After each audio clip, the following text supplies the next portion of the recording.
Si tuviera que definir de alguna manera a la persona que hoy tengo enfrente, diría que fue una persona valiente durante un momento difícil, un gobierno del cambio que al final no significó tanto cambio como muchas hubiéramos deseado. Estoy hablando de la época de Ahora Madrid, del gobierno en el Ayuntamiento de Madalena Carmena, y de la actuación de Carlos Sánchez Mato, que es a quien tengo hoy delante. Carlos Sánchez Mato, que además de ser concejal durante aquella época, es economista, profesor de la Universidad Complutense y una persona que le plantó cara a Montoro. Y sobre todo esto vamos a hablar hoy. ¿Cómo estás, Carlos? Pues encantado de estar aquí, siempre un placer venir al lío y os veo y, por cierto, pues encantado de participar, claro.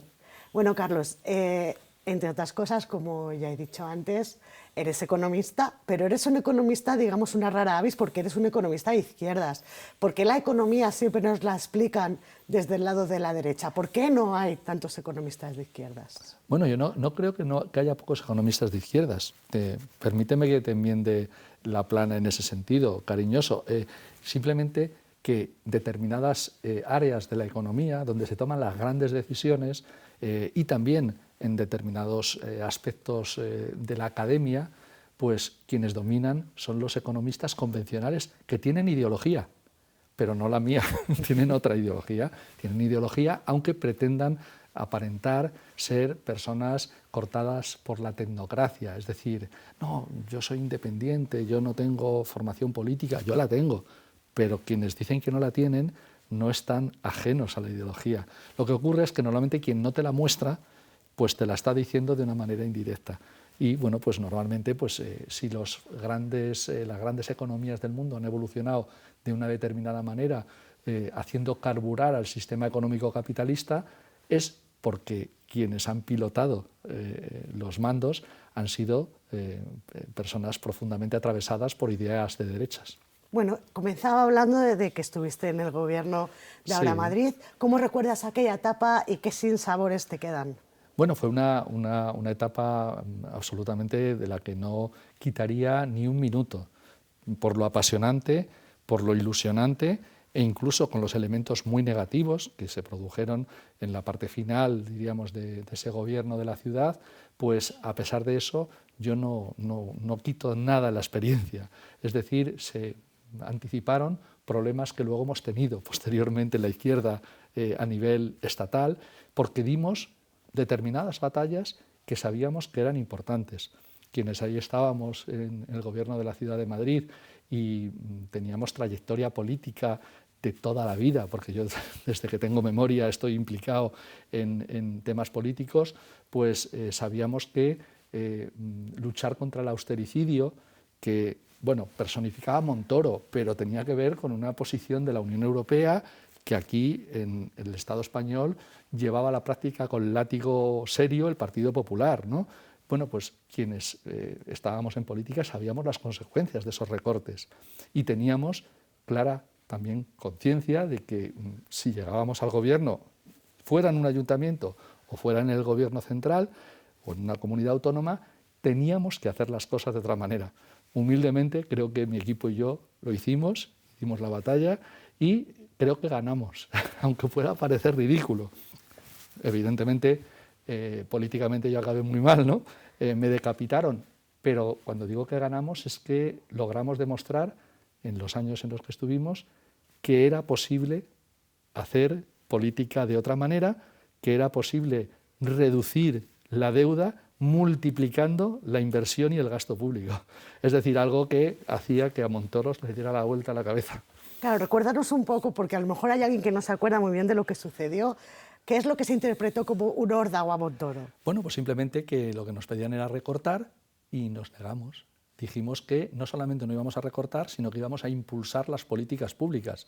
Las políticas públicas, Sara, se impulsan con dinero, con presupuesto, con incrementos presupuestarios. Entonces era una rara avis la situación cuando la Administración Central lo que estaba contando y obligando a hacer a otras comunidades autónomas, a otros ayuntamientos, ustedes tienen que recortar, pues salía este señor, en ese momento yo con gafas, el señor de gafas diciendo que resulta que no, que la receta esa era perversa para los propios intereses del funcionamiento hasta del propio sistema capitalista, porque al final lo que hicimos con nuestras políticas de impulso público no era superar el capitalismo y llegar a la sociedad socialista, no, era socialdemocracia pura.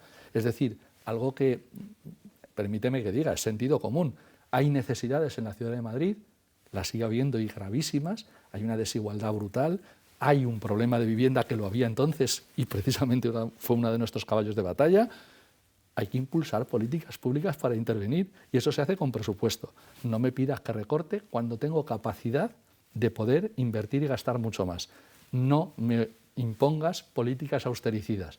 Y claro, ellos venían pidiéndonos que recortáramos y nosotros les demostrábamos que incrementando el gasto y la inversión, encima además reducíamos la deuda. Es entonces cuando Montoro llama a la puerta del ayuntamiento, ¿no? Sí, sí. Y Carmena acaba claudicando. Sí, bueno, claudicó Carmena y las fuerzas políticas que en este caso mayoritariamente apoyaron esa decisión. O sea, desgraciadamente, el Podemos de aquella época, no después, afortunadamente ese cambio se produjo, pero aceptaron el canje. Pensaron que el tigre se conformaba con echarle de alimento a un comunista como yo, ¿no? Pues no tiene sentido, ¿no?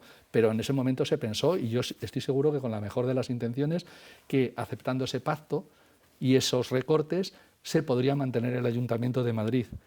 Y bueno, pues yo no compartía evidentemente esa decisión, yo me negué a firmar el plan económico-financiero que obligaba a recortes, sobre todo además porque habíamos tenido 3 años en los que habíamos demostrado que nuestras recetas funcionaban y por lo tanto estábamos dispuestos a batallar.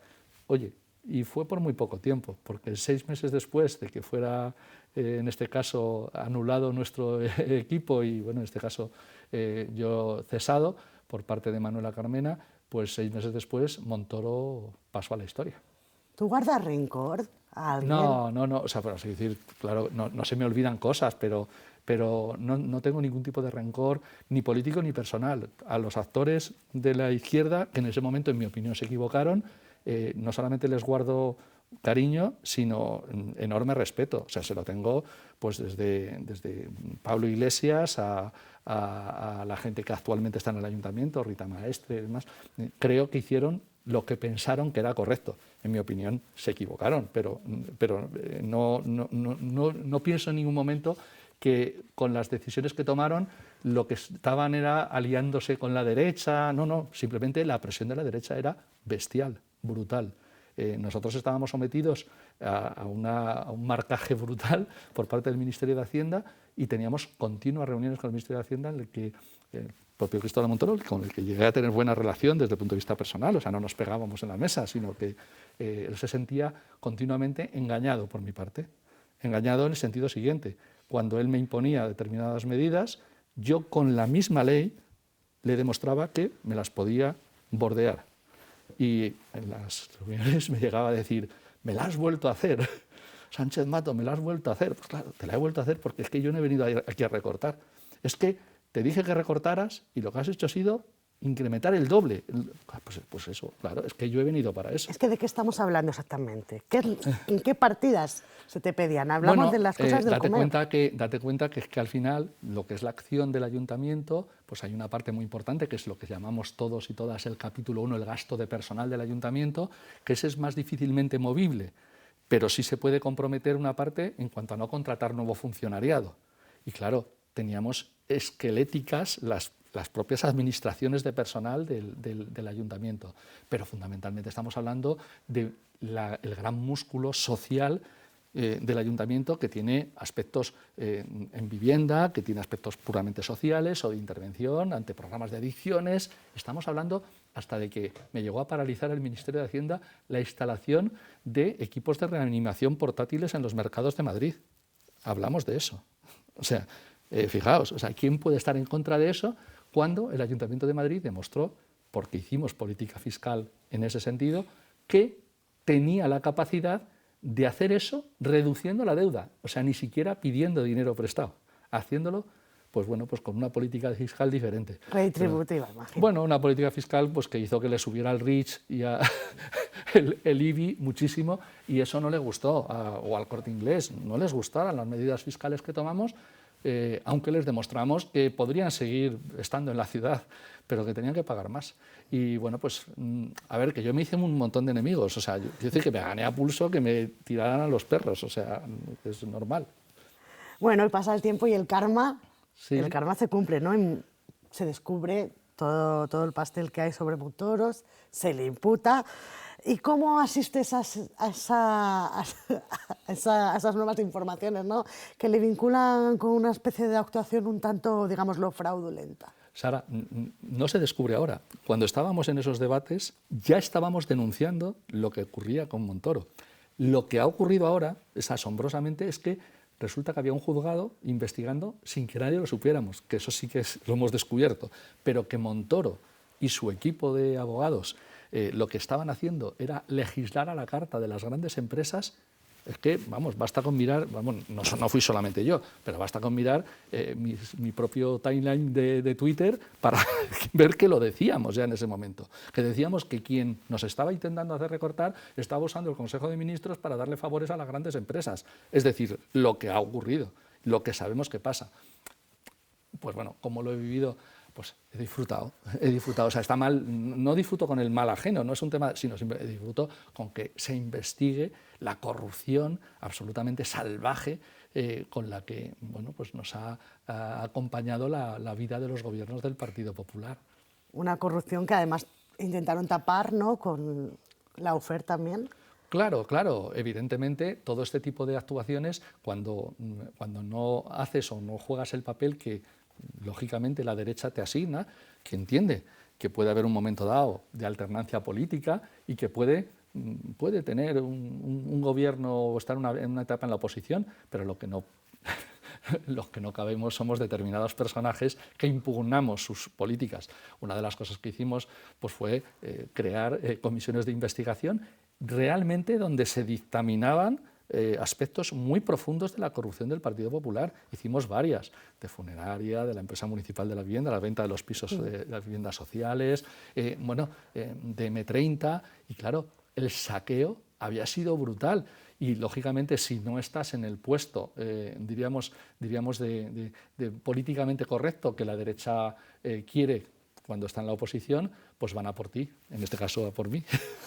Bueno, a por muchos más compañeros y compañeras, que desde el propio Guille Zapata, que le obligaron a dimitir por un tuit que encima además fue completamente mal interpretado, pasando por todos, incluido la propia alcaldesa a la que atacaron, pero bueno, evidentemente, pues yo me gané el título de enemigo público, ya digo, conscientemente y sabiendo que lo hacía, y bueno, tuve la enorme suerte de que no solamente las acusaciones se demostraron falsas, sino que condenaron al propio PP por una acusación temeraria y de mala fe.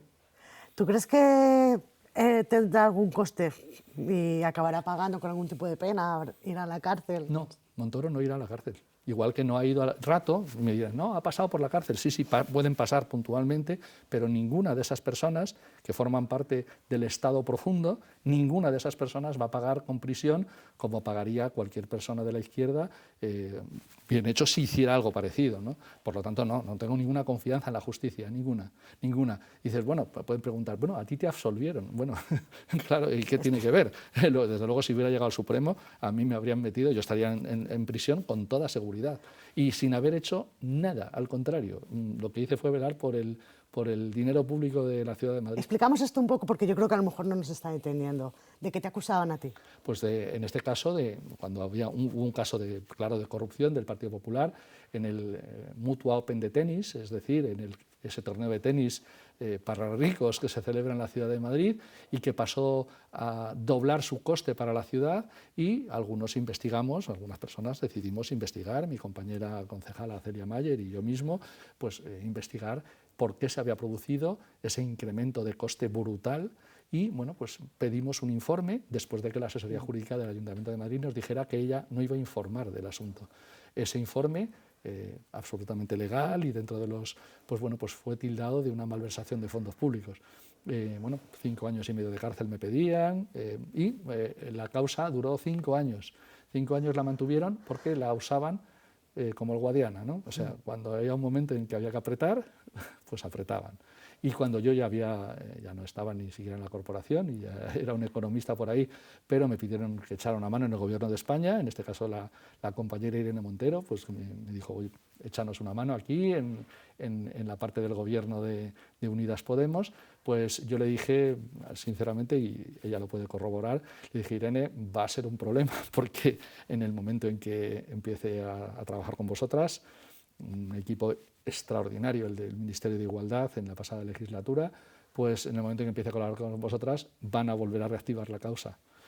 1 mes y medio tardaron, 1 mes y medio, pero bueno, pues ganamos gracias a los abogados y a que no habíamos hecho nada en absoluto. Bueno, vamos un poquito a una de tus especialidades, que yo sé que es el rescate bancario, porque si no entiendo mal, hiciste una tesis doctoral, ¿no?, sobre ello. Llevo toda la vida investigando los bancos, así mirando ahí como si fuera un... Y hoy, tanto tiempo después, ¿cuánto podemos decir que nos ha costado el rescate bancario de 2012? Pues mira, una de las cosas que me sigue causando eso de levantarme cuando escucho ahí en la tele, incluso nuestros propios diputados y diputadas del espacio de la izquierda transformadora, la izquierda del PSOE, siguen hablando de los 60.000 millones de euros que nos ha costado el rescate. Amigas y amigos, eso era hace 7 años. En el momento actual ya van casi 102.000 millones de euros. 102.000 millones de euros, que no son 60.000. Por eso yo, cuando alguno lo dice, digo, que se te está olvidando que después de 2018, que el Banco de España dejó de publicar datos, pues siguen sumándose millones de euros. 102.000 millones de euros. Estamos hablando de una verdadera burrada. Y el tema es que no se ha acabado. El coste del rescate pues va a llegar hasta los 140.000 millones de euros. Y no me voy a equivocar como no me equivoqué cuando dije que iban a ser 100.000 millones de euros mínimo. Lo escribimos en 2012 o en 2013, cuando la gente, esos economistas heterodoxos, nos reuníamos en la plataforma de la Auditoría Ciudadana de Deuda en el patio, en la calle Pez. Sí. O sea, bueno, pues en el patio ya publicábamos vídeos donde decíamos que la Sareb, el banco malo, nos iba a costar hasta los mismos huesos. Y decía Luis de Guindos, no, el rescate bancario es un préstamo. Y decía Rajoy, ni 1 euro le costará a los ciudadanos y ciudadanas. 102.000 millones de euros ya ha costado. Cuidado, tengamos en cuenta que las ayudas públicas son mucho más, pero no todas se han perdido. Ha habido ayudas que han retornado. Los 102.000 millones de euros ni han vuelto ni volverán. ¿Y por qué? ¿Por qué? Porque los bancos ahora mandan mucho. Porque a mí esto no me escucharás decirlo en Antena 3, en Telecinco, ni siquiera en Televisión Española.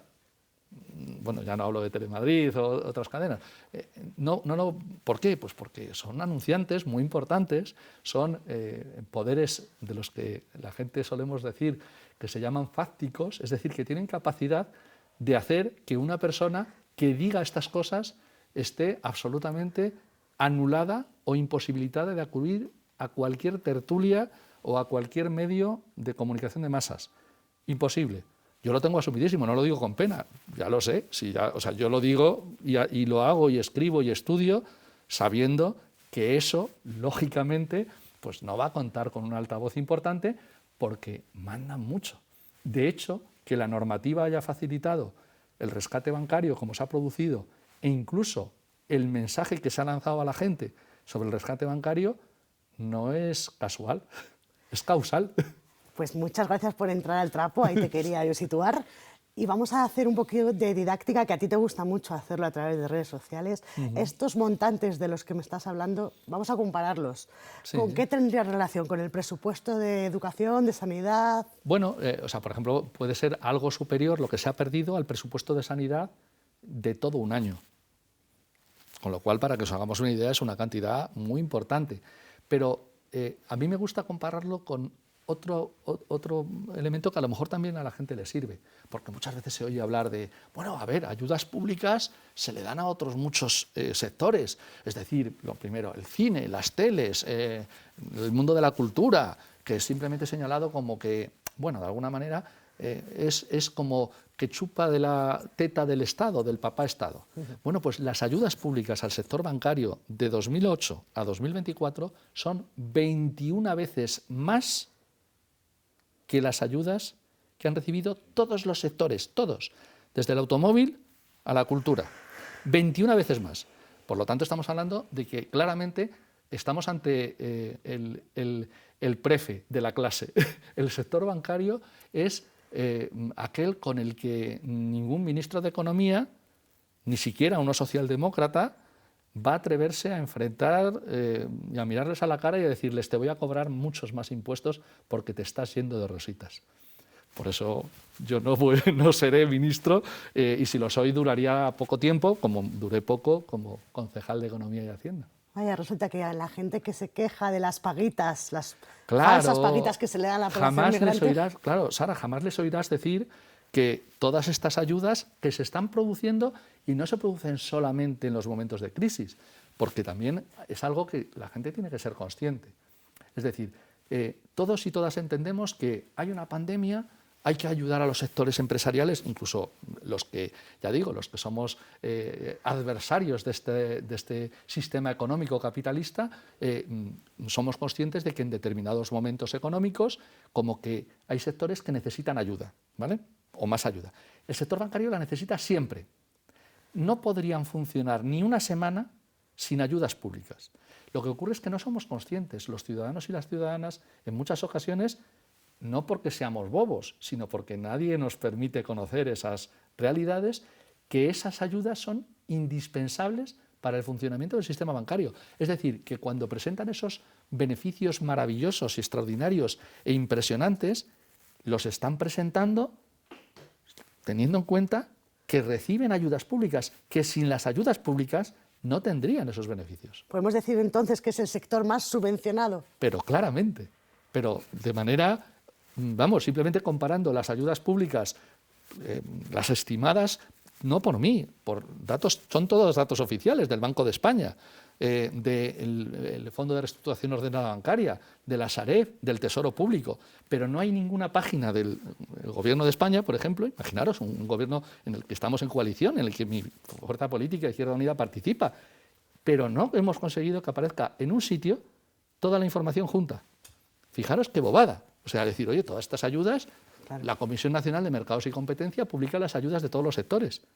Yo las comparo con todo lo que extraigo de todos estos organismos oficiales y sale 21 veces más. Pero lo que intentan las entidades, con éxito total, es que, bueno, que no se sepa. De hecho, ¿qué piensa la gente de lo que ocurrió en el rescate bancario? Para empezar, lo que te dicen la mayoría de... Si se llega a sacar el tema en un medio de comunicación de masas es, no, bueno, vamos a ver, fueron las cajas. El rescate fue a las cajas. Eso es falso. Claro que las cajas fueron, diríamos, la gacela más débil de la manada y que fueron las que cayeron, pero el rescate fue a la totalidad del sector bancario. Es decir, dicho de otra manera, sin la aprobación del Real Decreto que blindó los créditos fiscales, un instrumento que le permite, diríamos, salvarse al Santander o al BBVA, esas dos entidades habrían acabado nacionalizadas. Lo digo y lo mantengo. Has dicho antes que no vamos a recuperar absolutamente nada. Bueno, digo que en el actual statu quo no vamos a recuperar nada. ¿Qué pasa con las Tengo casas la absoluta de la Sareb? seguridad de que si tú fueras la ministra de Economía o la presidenta del Gobierno, estoy absolutamente seguro de que lo recuperarías. O que si mi amigo Yago Álvarez pues, estuviera como responsable de esas disciplinas en un Gobierno, claro que lo recuperaría. Es un tema de voluntad política. No es que no haya capacidad de poder recuperarlo. Lo que no hay es voluntad política para recuperarlo. Y no hay voluntad política porque esta gente es, bueno, pues lo hablaba hace un ratito con Laura, mientras estábamos en el maquillaje y demás, para que me arreglaran un poco la cara. Pues el tema es muy claro. Con quien hacen negocios, con quien juegan al golf, con quien se encuentran en los clubes, en los sitios más exclusivos de Madrid, es con ellos, no con nosotros. Esto es muy importante, sobre todo teniendo en cuenta que hay personas que viven en casas propiedad de la Sareb y que están siendo desahuciadas. Claro, es que, fijaos, Sareb, que Luis de Guindos y Mariano Rajoy la presentaron diciendo que iba a ser un gran negocio, cosa que ya en sí mismo era preocupante, porque ¿cómo vas a hacer un gran negocio de algo como un banco malo? Sí. ¿Vale? Bueno, pero fue un dique, una especie de embalse que le permitió conservar el valor patrimonial de las viviendas que tenían en sus balances el resto de bancos, la banca privada. Fue un gran negocio, pero para los bancos. Pero imaginaos que en ese momento se hubiera hecho lo que nosotros planteábamos y nosotros planteábamos. Había varias formas. Una, nacionalizar las hipotecas. Cuidado, no es un invento mío, lo hizo Roosevelt, que no es precisamente de mi cuerda. O sea, el presidente de Estados Unidos en la Gran Depresión de los años 30 del pasado siglo, nacionalizar las hipotecas quiere decir que hubiéramos comprado las hipotecas en vez de comprar las casas. Y esas viviendas ahora mismo serían públicas, por ejemplo. O sea, había múltiples formas. No es que no les dijéramos a la derecha y a la izquierda socialdemócrata qué es lo que había que hacer. Es decir, no estamos hablando de que no se supiera o que no hubiera herramientas. Reitero, quien quisiera verlo en 2012, 2013 y en los años anteriores, estábamos diciendo cómo había que actuar. Pero claro, si se hubiera actuado de esa manera, el gran negocio del rentismo y de la vivienda ahora se habría pinchado. O sea, el origen de cosas que estamos viviendo ahora también está en la forma de resolver el rescate bancario. Por eso a algunos nos apasiona en el mal sentido y en el bueno del término. Es decir, lo peor de la forma de solucionar el rescate bancario es que no hemos aprendido como país nada. Es decir, que si vuelve a ocurrir, y no dudes, Sara, que volverá a ocurrir, porque el sector bancario es tan poco estable como una pirámide invertida o un boli que lo quieres dejar de punta en la mesa. Si lo sueltas, se cae. Lo tenemos que estar aguantando con ayudas públicas. Y claro, algunos pensamos que lo que tenemos que sostener entre todos y todas, de todos y todas debe ser. Es capitalismo puro. Oye, si lo sostenemos entre todas, pues todos y todas debiéramos ser los accionistas, ¿no? Claro. Claro. Pero entonces le suena a comunismo. Comunismo cuando es sentido común. Claro, es sentido común. El sentido común que dice ¿por qué necesitan de ayuda a los bancos? Supongo que todos aquí, los que nos estén viendo y todas las personas que nos estén viendo, sabrán, serán conscientes de que tienen su dinero algo, mucho, moderado o poco, en una cuenta de algún banco. Y que saben que lo podrían perder. Y seguro que algunos, los que más han investigado, saben que lo tienen protegido, hasta 100.000 euros por titular y banco. ¿Y quién protege eso? El Estado. ¿Y el Estado lo protege a cambio de qué? ¿Sabéis cuánto han pagado los bancos en 2024 y en 2025 por ese aval que supone la suma de tus 100.000 euros si los tienes, y de los míos si los tengo, y los de Laura, y los de José Ángel, y los de todos y todas? ¿Cuánto han pagado los bancos por ese aval? No me atrevo ni a dar una cifra. Da la cifra que aciertas. No lo voy a hacer, dilo tú. 0. No han pagado nada. En los años anteriores sí, pero el aval que pagaban, en promedio en los últimos 40 años, no llega al 0,15% por un aval. 0,15% anual.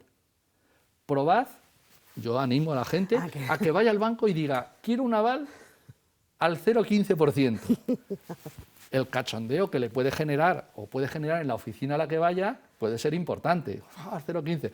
Y entonces ya tú, que vas ya preparado para la juerga, no para que esperes que te vayan a dar el aval, dices, bueno, pero no quiero un aval cualquiera, quiero un aval de 950.000 millones de euros, que es el aval que estamos dando entre todos a los bancos. Y entonces, cuando digan, pero vamos a ver, usted de verdad tiene un problema, está bien de la cabeza, digo, no, yo lo que quiero es lo mismo que los bancos. Y hombre, ya, pero usted no es un banco, ¿vale? Permitidme la broma. Lo que quiero decir es que eso es una ayuda pública como un castillo de grande. Te lo vendan como te lo vendan. Si tú te pones a discutir con los bobos de Twitter de derechas, te van a decir que no, hombre, que es que esto tiene que ser así, tiene que funcionar así. Pero es que en el sistema capitalista los avales se pagan y las viviendas se pagan, a nuestro pesar, porque yo no creo que deba ser así. Las cosas necesarias debieran estar garantizadas. La alimentación, la vivienda, la energía, ese tipo de cosas debieran ser para todos y para todas, independientemente de tu situación de renta. Pero un aval que no es una cosa necesaria, hombre, los bancos lo tendrían que pagar. Pues no lo pagan. ¿Sabes por qué? Porque dicen que ya hay una bolsa, ahora mismo de casi 9.000 millones de euros, con la que, si hay un rescate en el futuro, con eso lo pagan. Sara, hemos visto la cifra del coste. La última crisis bancaria nos costó 102.000 millones de euros. ¿Tú crees que con 9.000 millones de euros afrontamos la siguiente? Pues no, no. Todos sabemos que no hay suficiente. Y entonces dices, entonces, ¿por qué no cobramos más? ¿Por qué no cobramos más a los bancos para que no haya que rescatarlos en el futuro? Pues porque entonces no tendrían esos beneficios millonarios. Si le cobráramos a las entidades bancarias, solo le digo las 5 grandes, que ganarán este año en torno a unos 30.000 millones de euros. Si le cobráramos un aval del 2% de esos depósitos que les estamos avalando, garantizando, pues se les iba más de la mitad de los beneficios que pasarían a formar parte del dinero común. Y no quieren. A ver, es normal que no quieran. Lo que no es normal es que los gobiernos que debieran estar al servicio del conjunto de la gente no actúen para que eso ocurra. Mira, me quedaré horas escuchándote hablar y que se me enrollo mucho, lo siento, y a lo mejor no lo he explicado bien, pero... porque yo creo que tiene que quedar muy clara la idea de que lo que reciben los bancos son ayudas públicas. Total. Y eso se nos tiene que meter en la cabeza. Pero vamos a cambiar un poquito de tema, porque hay otro tema que también me interesa, sé que a los que nos están y a las que nos están viendo hoy nos interesan. Es el tema de las pensiones, es un tema también que ha sido ultra utilizado por la derecha, ¿no?, para negar la sostenibilidad del sistema y para poner en juicio que podamos disfrutar de unas pensiones dignas los jóvenes y las jóvenes que están trabajando hoy. ¿Tú cómo lo ves? ¿Son sostenibles o no son sostenibles? Por supuesto que son sostenibles el sistema público de pensiones. De hecho, el sistema público de pensiones es viable, pero claro, hay un factor, y no es económico, es la voluntad política y social. Es decir, es sostenible si tú y yo, y los demás y las demás, hay una mayoría social que lo considera viable.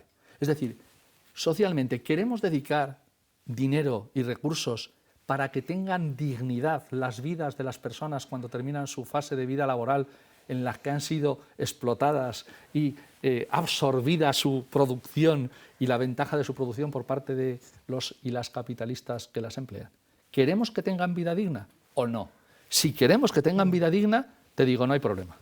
Si queremos que ese dinero que se podría obtener para tener vidas dignas se vaya a otra cosa, pues perfecto. Podemos, por ejemplo, mejorar la situación de Montoro, Rato, Rajoy y Aznar, si es que podemos, y de su clase, o mejorar la situación del novio de Ayuso. O sea, si es una opción política, una decisión.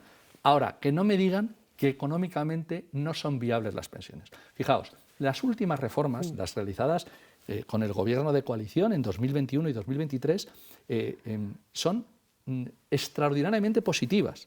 Y que no se me asuste nadie. Sí, porque esto es un claro tema controvertido. Claro, y lo discutimos y lo debatimos. Claro que hay elementos que hay pelos que nos hemos dejado en la gatera. Claro que no es la reforma que hubiera hecho yo, ni tú. Es que está clarísimo, o sea, nos quedaron muchas cosas. Pero supone directamente que en 2050, con respecto a antes de la reforma, las y los pensionistas perciban un 23% más. Y en 2070 un 33% más. Es decir, con reforma un 23% más en 2050. Y con reforma un 33% más en 2070. Hombre, yo me quedo con la reforma. Es decir, aún existiendo elementos que no los logramos arrancar. Y también te digo, yo lo pongo en contraposición con la realidad de correlación de fuerzas que tenemos. Una reforma de las pensiones en esta legislatura nos destrozan vivos. Se podría haber sido más ambicioso, intuyo, entre líneas. Bueno, yo que participé en esa reforma, te puedo asegurar que pedimos la luna y que sacamos lo que sacamos. Y sacamos un 23% más en 2050.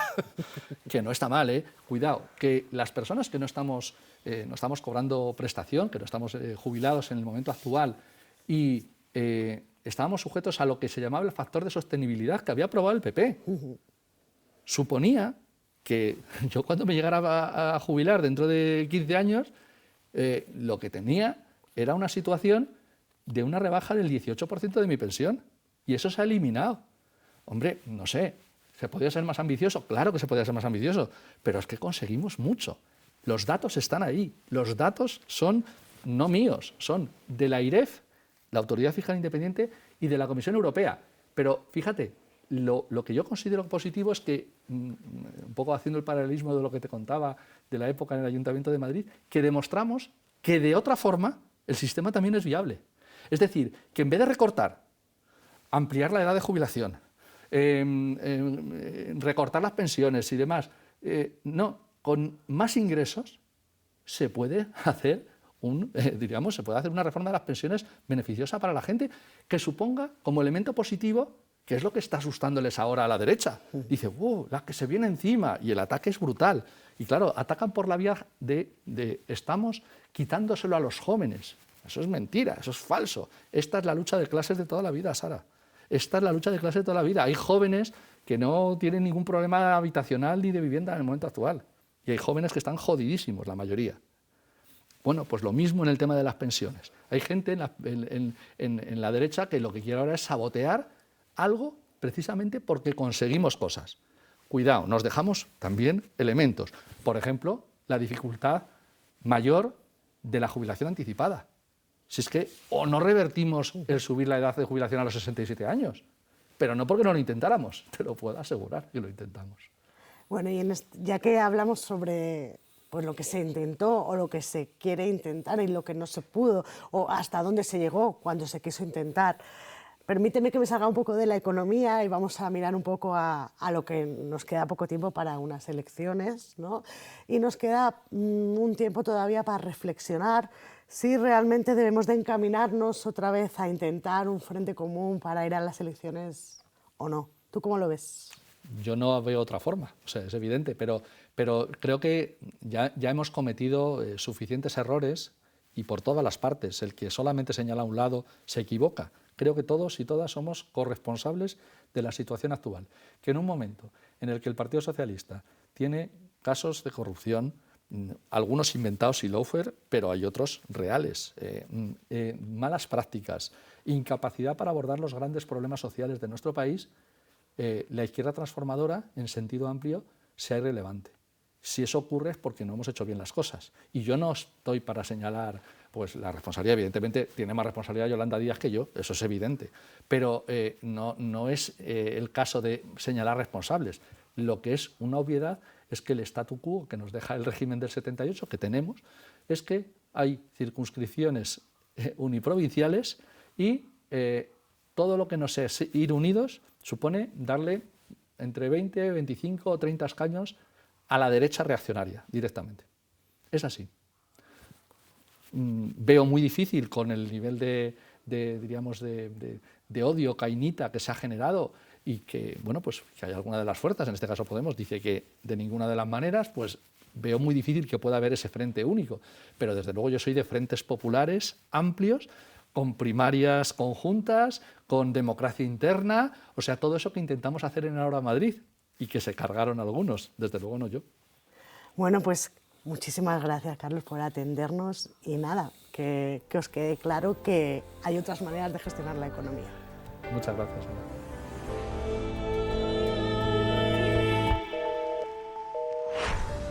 Y aún así no pudieron pararnos. 2025 también fue el año de las movilizaciones. Por Palestina, por la vivienda, por la sanidad, por el clima, por la dignidad. Fue el año de la gente organizada ante las instituciones que son parte del problema, de las redes de apoyo, del periodismo incómodo, de las y los que ponen la cara y de quienes no se resignan. Porque si algo quedó claro este año es esto. El poder necesita que te canses. La injusticia necesita silencio.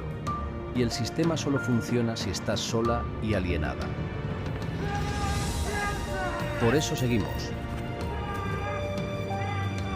Porque mientras haya un pueblo que lucha, que no se resigna, que se mantiene orgulloso en pie, ellos no habrán ganado. Queda mucha lucha que dar. A por 2026.